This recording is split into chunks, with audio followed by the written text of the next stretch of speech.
Hello and welcome to the Purpose Cycle podcast, the podcast that gives you impactful practices to build towards fruition and fulfillment. Here's a taste of what we've got in store for you today. Obviously, I wasn't in awe of myself. I wasn't in awe of soldiers anymore. And I just felt like, at the age of 22, after a close call with death, I've proven to myself that I was worthy. I've proven to myself that I could do it. And now I want the next chapter. I mean, I've jumped out of planes and everything now, and nothing compares to that first bullet going over your head. A soldier would class themselves as being weak if they spoke about it. Yes. But now I think it's such a strong thing to talk about. And, let everyone else know you're not going through this alone.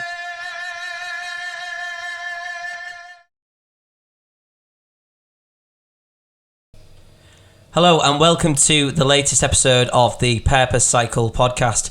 My guest this week almost spent 8 years in the army fighting in Afghanistan and experiencing firsthand the true horrors of war.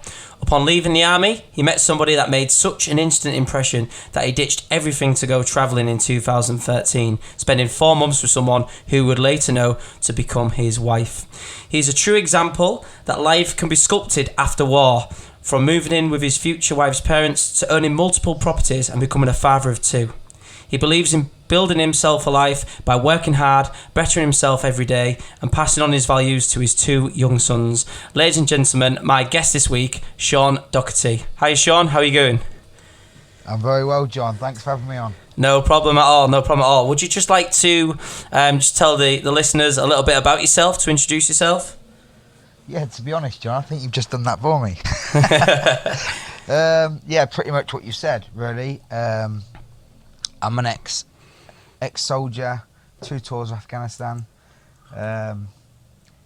left the army, met a woman that I'd only ever met in Malia, of all places. Really did find love in a hopeless place.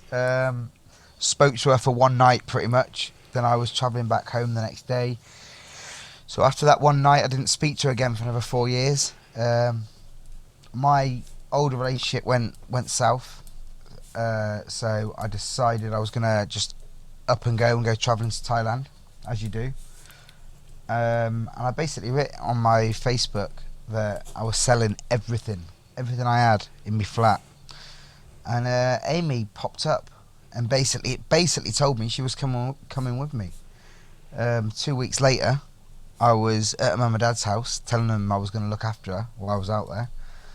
And now 7 years on, I'm married and 2 kids with her. So yeah, and moved up to Hull from the lovely Wiltshire. So yeah, life's been a bit of a roller coaster really in the last 7 years. But in all honesty, my life's been a roller coaster since I was born. So yeah, that's fascinating. And I mean, I obviously, we go, well, not way back, but a little bit back after obviously meeting a couple of years ago, and obviously know the story quite well, but every time I sort of hear it, I just think, wow, how much of a bold move that was to move from, your hometown down south to a place you've never been before after just being travelling with somebody for, 4 months.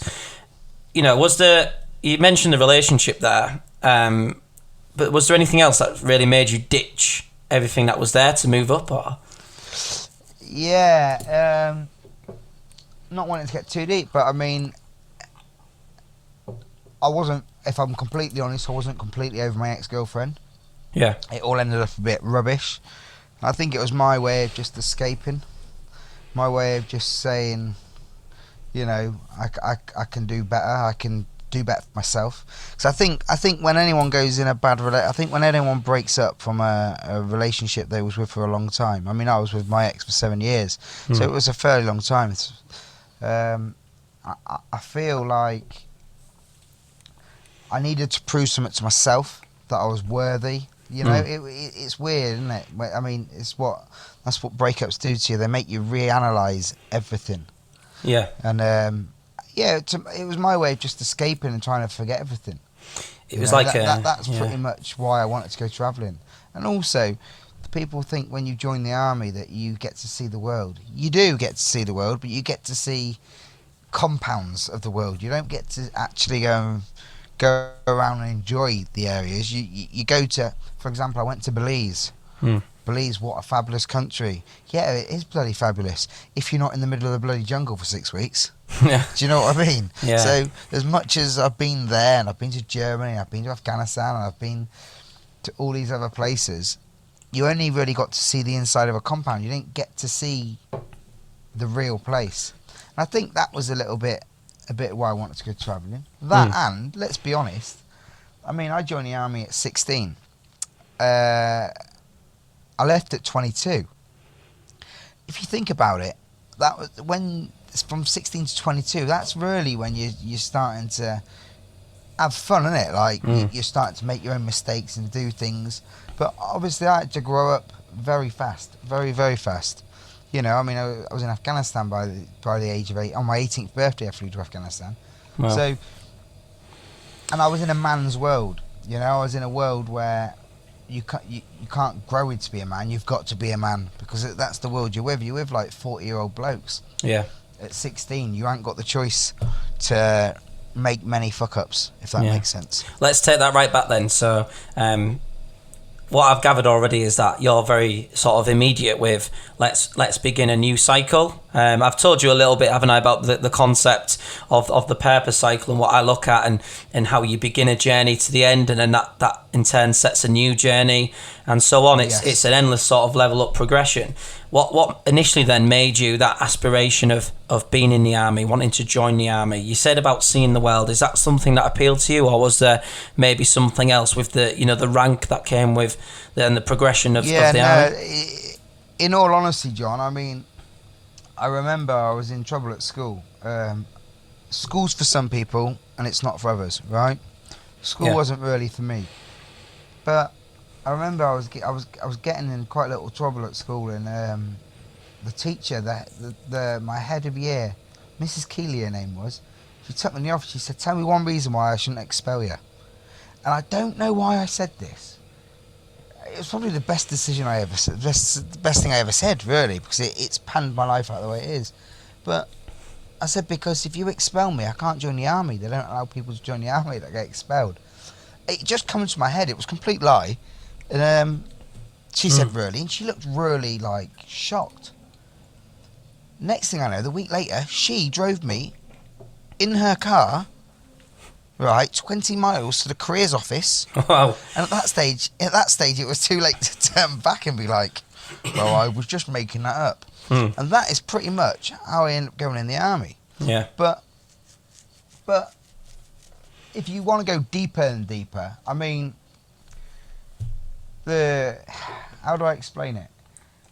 I wasn't ever really supposed to be anything. If you look at the way I was brought up, and I think I was wrote off from birth, if I'm honest. You know, my mum don't work, my dad don't work. You know, they're all on the dole, benefits, all this. And I think I was supposed to be in that cycle of life where I also didn't achieve much in life. And I think when I actually ended up going to the careers office and I started listening to what they was telling me, it was a way to escape. It was a way to escape the mundane life. It was a way to escape all the negativity I've had growing up. And I just wanted to be something. I wanted a purpose. I just didn't feel a purpose. And I think maybe a part of it is they say that you have like family for life in the army, and my family are so what's the word? They're not very loving. They're not like Amy's family, for example, my wife's. Her family are also loving towards each other. Maternal, that's the one. My mother is not maternal at all, and neither is my father. So I didn't feel like I belonged to anything, and I think I was so desperate just to belong to something bigger than what I was. Yeah. And I think subconsciously that's why I went in the army. Wow, is it "Be the best" is the sort of slogan from the army, isn't it? Or one of the. That's it. Yeah, it is. And I think I bet that sort of just jumped out and thought, wow, you know, I can be the best. I wrote down actually before you mentioned that the army was like a family away from a family then for you as well, and probably that fact that you mentioned a compound earlier on when you were saying about the places you travelled. It's almost like you are in a bubble, and the external world is probably well shielded away from you then. So was that Absolutely, kind of structure good for you? 100%, yeah. It has its pros and has its cons. Yeah. That sort of Because wake I up never really this had time, that- fold your clothes this time, inspections, all of that sort of thing. Was that good for you at that time? Yeah, it was. And if I'm completely honest, I remember a teacher at school, a different teacher. Her name was Miss Lambeth. It's funny, isn't it, how you remember names of certain people. And she once turned around to me and said, "You'll never achieve anything in your life." She genuinely said that. That teacher saying that to a 14 or 15-year-old. And I remember thinking, you horrible, horrible woman. Yeah. And she used to, it sounds pathetic, but she used to pick on me, honestly. Like, she'd pick any reason to get me sent out of class. And in the end, it just made me naughty, because I thought, do you know what? If you're gonna write me off already, then I may as well play up to that. Yeah. And again, it goes back to me. I shouldn't have ever done anything, but that shouldn't have done anything in my life. But that is to this day, I think to myself, I'd love you to look at me now, so I could look at you and say, why did you say that? But you was the motivation I needed to be something. So do you know when I was in army training, very difficult. A 16-year-old turning up into a man's world, it was hard. But do you know, every time I wanted to leave training, every time I thought I'm going to give up, I thought of that woman, and it got me through it every time. I thought, I'm not gonna let you be there at the end of your life, even though she wouldn't even think of me at the end of her life. I'm not gonna let you think, I knew he wouldn't be anything. It's strange how certain people can impact your life so much by just one sentence. It's crazy, isn't it? It's like it does stick with you, and you want to.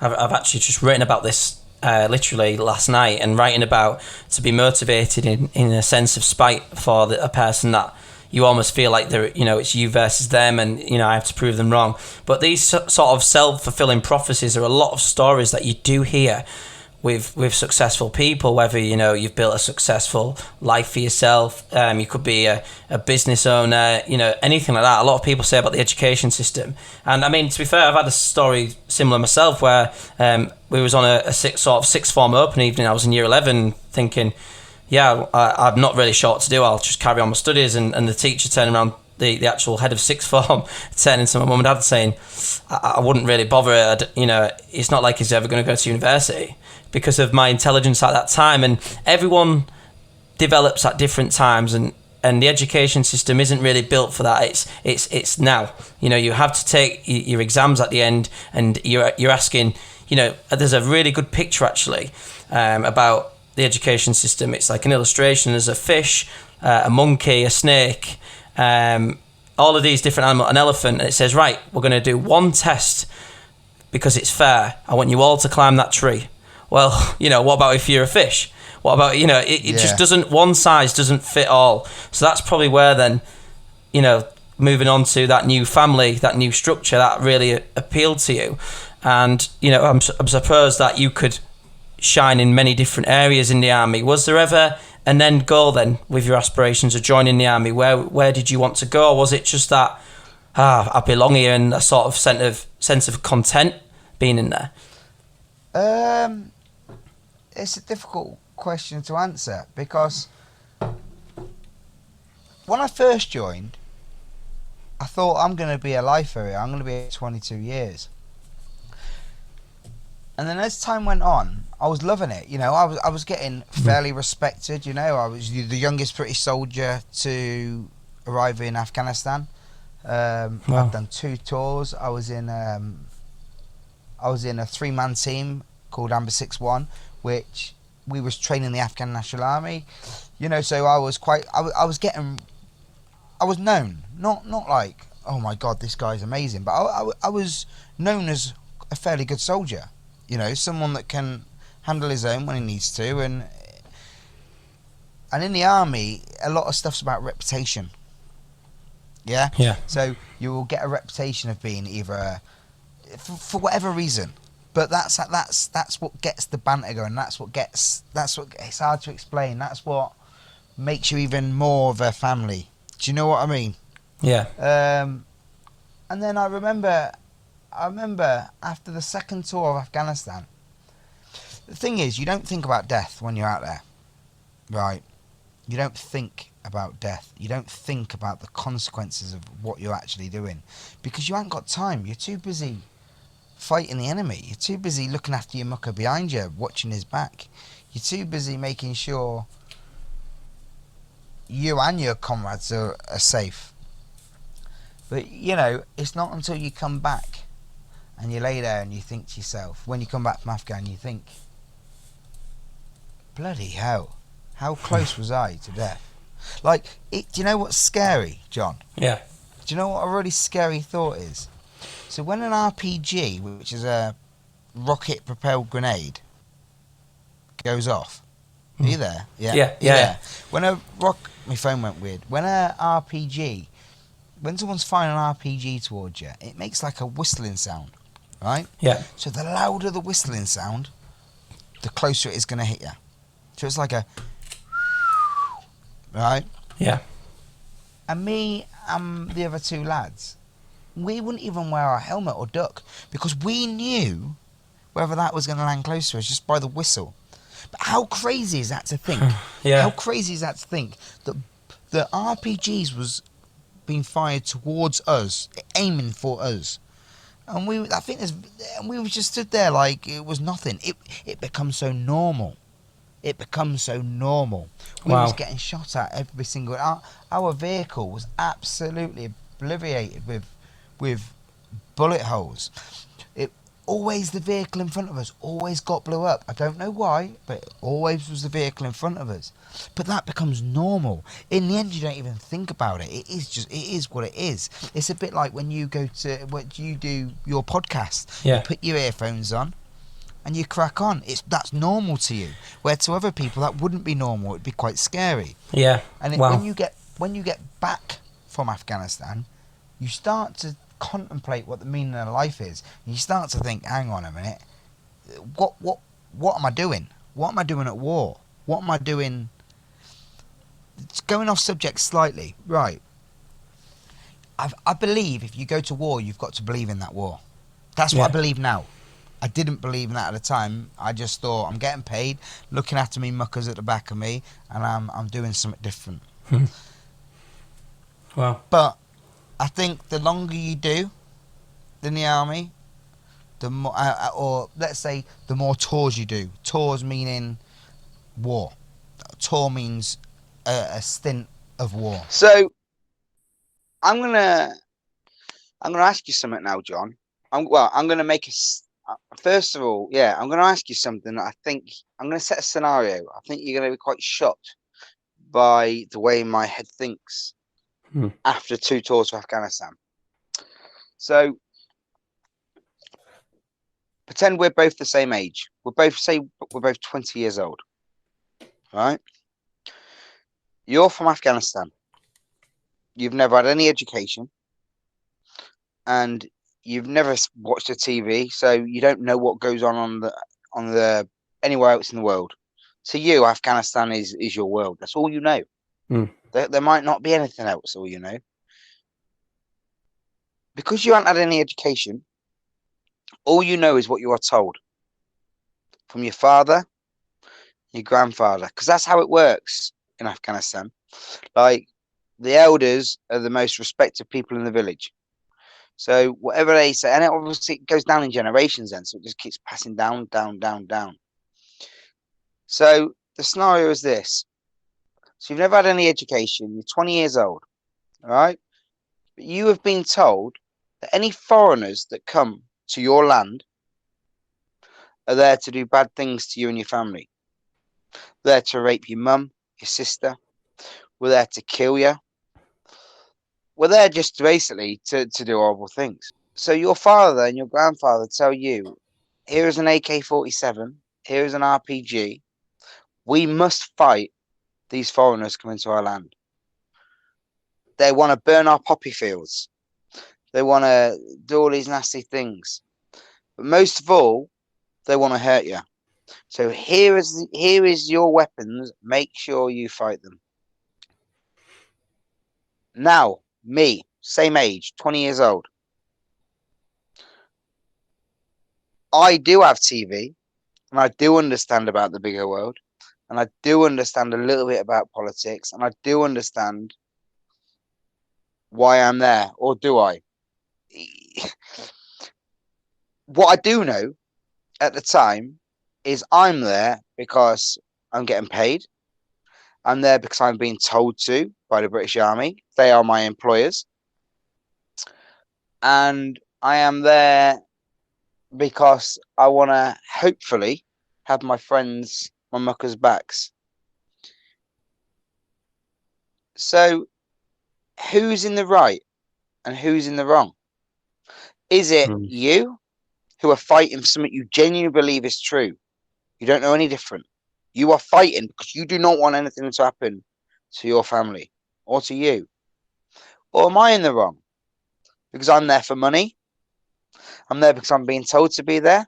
Even though I know that really what I'm doing is not going to make a massive difference. Yeah. Right? Who's in the right? Who's in the wrong? Yeah. And it's interesting really because from what I see anyway, it might be different, but the American way is there's an immediate threat on our homeland. So you go over there to their homeland and sort it out in a way. But from what you've just said there, it doesn't really sound like there was that danger of, I have to go. There isn't like, the threat of somebody coming in and invading our lands, our shores. So obviously looking at the point of view from the Afghan native, you think, that's probably one of the things about war, isn't it? Both sides at some point probably believe that they're in the right, but what do the soldiers believe? What do those who are actually on the front line believe? So that's quite a fascinating way of putting it, and that put me in a situation where I can't give you a straight answer because there isn't a straight answer. And I think after the 2 tours of Afghan, especially the second one because I got injured, I really reflected on what I was doing and why I was there. I mean, don't get me wrong. I'd just been promoted to a lance corporal.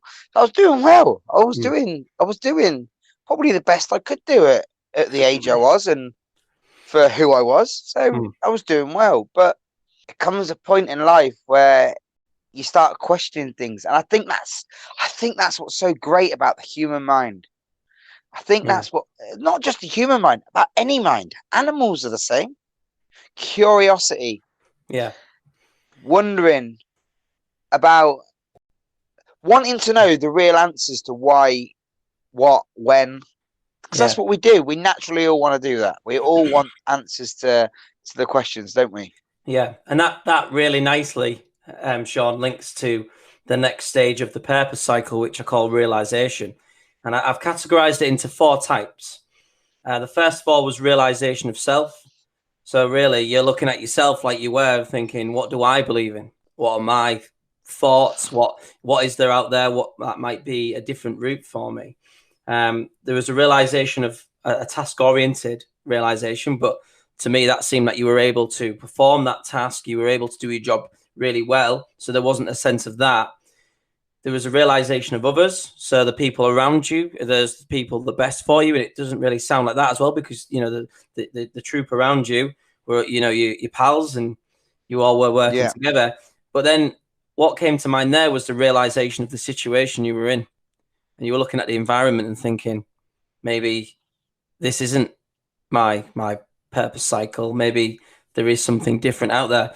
Would you say that the 2 things then would be yourself and the situation which made you act? Yeah, I think, and I also think before I joined the army, I looked at soldiers and I was in admiration. Like, wow, you must make your parents so proud. You must be so proud when you walk down the street in your uniform and everyone's looking at you thinking, wow, look, there's a soldier. And I was almost in awe of them. And then obviously I did what I went out there and I did it. And obviously I wasn't in awe of myself. I wasn't in awe of soldiers anymore. And I just felt like, at the age of 22, after a close call with death, I thought to myself, I've done my time, and I've proven to myself that I was worthy. I've proven to myself that I could do it. Hmm. And now I want the next chapter. Yeah.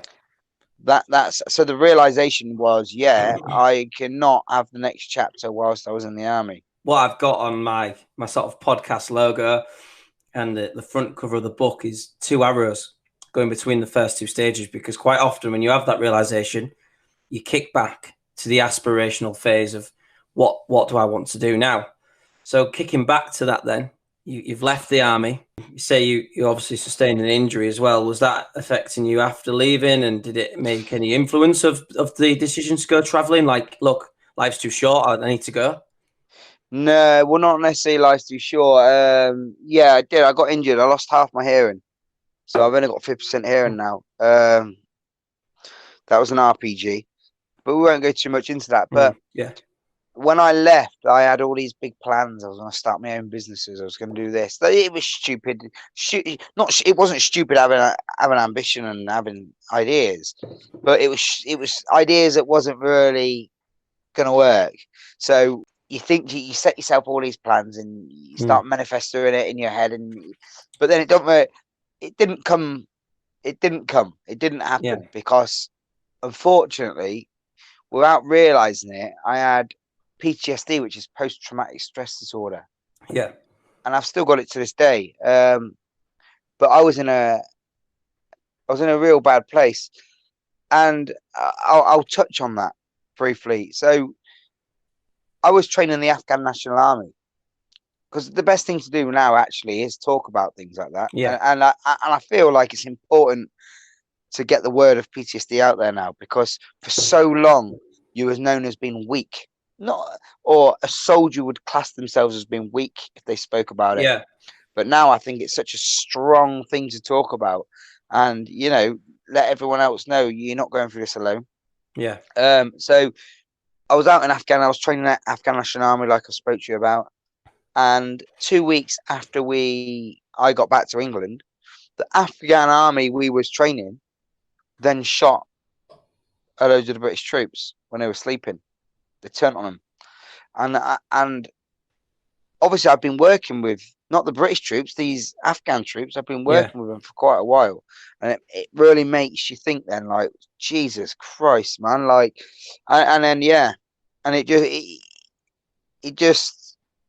it makes your head think completely differently, and I was suffering quite bad. So I was like, it was weird. It kind of crept up on me because I didn't know I had it. And that's the craziest thing.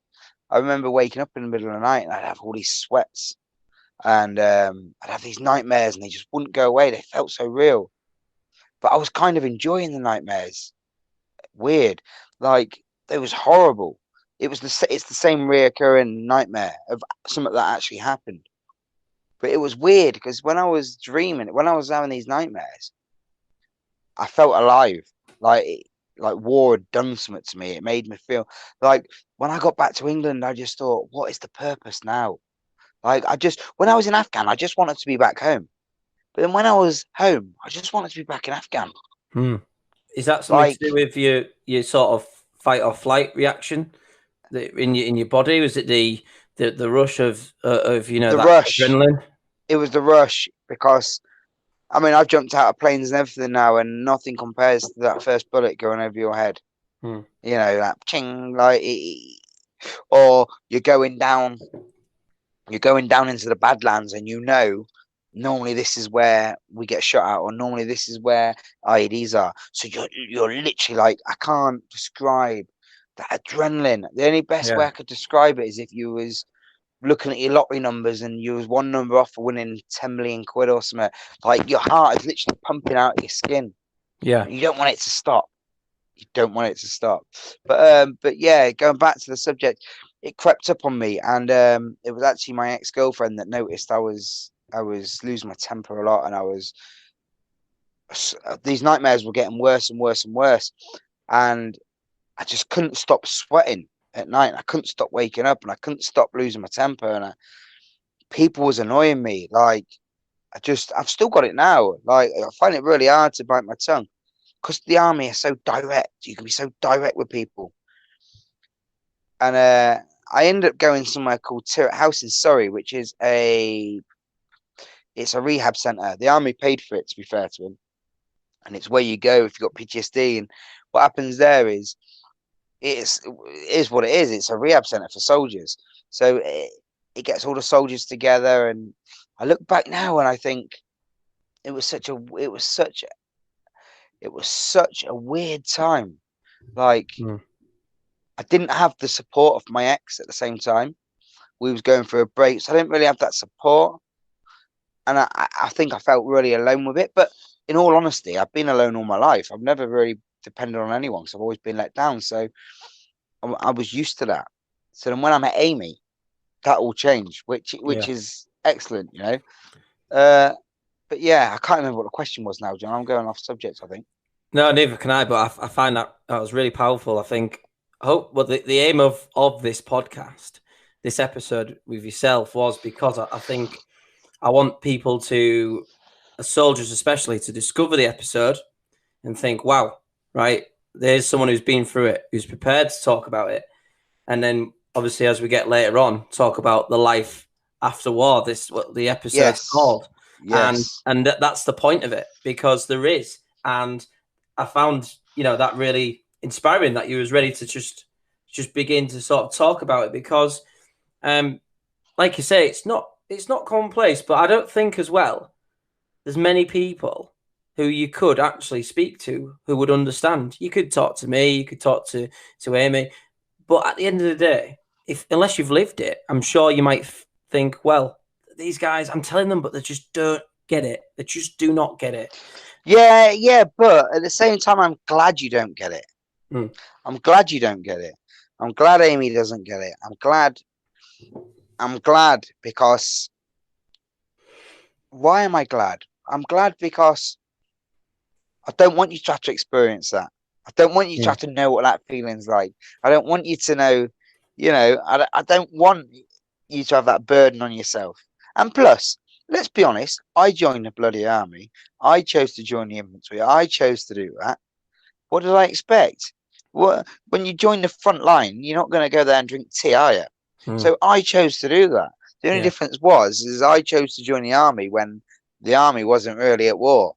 They was, but it was like the forgotten war. No one was talking about it. It wasn't all Mm. over the news. And then unfortunately, when I just as I bloody passed my training, bam, it was everywhere, and there's no way of getting out of going to war. But to be honest, John, I didn't want to get out of war. I'd done my training for nearly 2 years. I wanted to go and prove what I was capable of. Yeah. But that was because I was naive. Anybody that turns around to you and starts saying how great it is to shoot people and how great it is to kill people are the biggest load of idiots you'll ever meet in your life. Because if you're in a situation where you're shooting someone or you're doing whatever, that means you're in a position where your mum could lose a son, your brother could lose a brother. Mm. That means you're in a position where you could be killed at any moment. And also, taking another man's life isn't something good. It is done because it's a necessity at the time that it's survival, Yeah. you You or or them. them. Yeah. It doesn't mean it doesn't. Anybody that gets a kick out of that should not be in the army. Mm. Anybody that gets kicks out of that needs to have their head looked at. Because I can honestly tell you now, I can honestly tell you, hand on my heart, there's not one soldier I know that genuinely feels happy that they've done that. Mm. Who Taking a big who who support. would want? Who would? Yeah. Nobody. Because it's not a natural thing to do, is it? No. And empathy there radiated from everything that you said. Obviously, I know you as Shaun the father rather than Shaun the soldier. But empathy existed in both senses of the word there. You never know what another man's situation is, or that person has a family. You were thinking it that young. Um, what did the army teach you about empathy, or was it something that you developed as you No, came out of it? yeah, the army don't really teach you anything about empathy. It tries to do the opposite, in all honesty. They don't want you to have empathy. They want you to be these big killing machines. Yeah. And by the way, I'm not anti-army. I'm all for the Mm. army. We all know that. I am, but I'm being honest, and that there's Yeah. a difference. I'm willing to talk about what the truth is, where others might not. Like I say, I think we've got the best army in the world. We are literally one of the smallest armies, but without doubt the best soldiers you can ever imagine. right? We're all a little bit tapped in the head, but you've got to be in that job. I honestly believe that. But the army do not teach you empathy. The army teach the opposite. The army teach you to engage the enemy like they are nothing, attack the enemy like they are nothing, and then go home and forget them like they are nothing. But as human beings, we will have emotions, we have thoughts, we have empathy, we have a conscience. So it doesn't matter how much the army tries to teach you to be like that. It doesn't matter how much of a good soldier you are. It doesn't matter how hard you think you are. In there somewhere, everybody will be affected by war. Everybody will be affected by taking another man's life or woman's life. I don't want to go too deep into it, but it's something that I've been sat in pubs before, and they didn't know I was a soldier, and I've heard people sat there giving it large, and, oh yeah, I've been to Afghanistan, I killed loads of these. I'm not going to say the word, some racist words. I sit there and I just listen. But they're the ones that are bullshitters. Because you wouldn't go to a pub and start shouting about it. You wouldn't get excited about it. It's not normal. It doesn't make you big. It doesn't make you clever. It makes you a bloody fool. That's what it makes you, showing off to people about doing anything like that in the first place. But empathy, no, the army don't teach you empathy. I think you teach yourself empathy. I think your conscience teaches you empathy. I think your children teach you empathy. Yeah, because nobody's born to, go out there and, either steal from somebody or be racist to somebody or, to go out and Absolutely kill somebody. not. You're not born racist. Yeah. You're not born racist. You're not born a thief. You're not born a murderer. For whatever reason, somewhere along the life, I genuinely believe it's like a dog. For example, Staffordshire Bull Terriers get a bad reputation. These big, vicious dogs. But these poodles can be just as vicious. It depends how you bring them up. Right? Yeah. I'm a firm believer. It depends how you bring them up. I mean, people might be shaking their head at this podcast, whoever's listening out, thinking, no, that's not true. Trust me, it's true. I know how I was brought up, and I know how I could have been, and I know how I was at the beginning of my life, but then how I changed that. So a dog will only be a bad dog if it's taught bad things. A human will only be a bad human if, for whatever reason along the way of life, they have been around something which has changed their mindset to do things like that. So that brings me to, I've just written down the word self-awareness. And I think a lot of that is what you talk about, being, aware of your current present sort of state of mind, your presence. What am I like as a human being? Did you ever have to have any of those difficult conversations with yourself at any point? Maybe before the army, maybe after? No. All the way through my life, I'm always doing it, John. Especially now, because I'm always wanting to better myself. Now I've got children. I do it every day because I want to make my kids so proud. And I want my children to have everything I never had. And I'm not talking money now, and I'm not talking houses, and I'm not talking any of that crap, because that's materialistic stuff. Yes, it's good. We all like to have nice materialistic things, but I'm talking about what we were just talking about: empathy, conscience, love, passion. I want them to feel everything that I never felt. And in order to do that, I've got to install that in them. I've got to show them the love. I've got to. So when Dexter was back to the subject. When I first joined the army, I had that big think. What do I want to do? I want to escape. Right. Okay. This is the best way of doing it. I want to be a better person. In the army, lovely. Got injured. Now what do I want to do? I think I want to start a family. I want to have the family I never had. But then because of PTSD, I ended up being on the dole for quite a while in a council flat full of people that was a little bit crazy. Literally crazy people lived in these flats. Right. This wasn't long ago, John. This was 7 years ago. Yeah. 7 years ago. And I just remember thinking, this isn't me. There's so much more to me. There's so much more. I'm falling in that trap of, unfortunately, what so many soldiers have done, where they become alcoholics, they become addicted to drugs, they become everything they wasn't before. And I genuinely believe PTSD is one of the biggest killers among anyone these days, because PTSD isn't necessarily just army. PTSD is post-traumatic stress disorder, so that could be from anything. That could be from you getting attacked in a pub. It could be from you getting raped. It could be literally Yeah. anything. And I remember sitting there on the dole, right? I remember sitting in this council flat. Remember, this was 7 years ago. I remember sitting there thinking to myself, if I died now, what would my legacy be? Like when I was in the army, I used to walk around like I was the boy. Like I felt like I was giving to society. I felt good. And then I remember, like I say, self-awareness. All of a sudden, I'm a loser.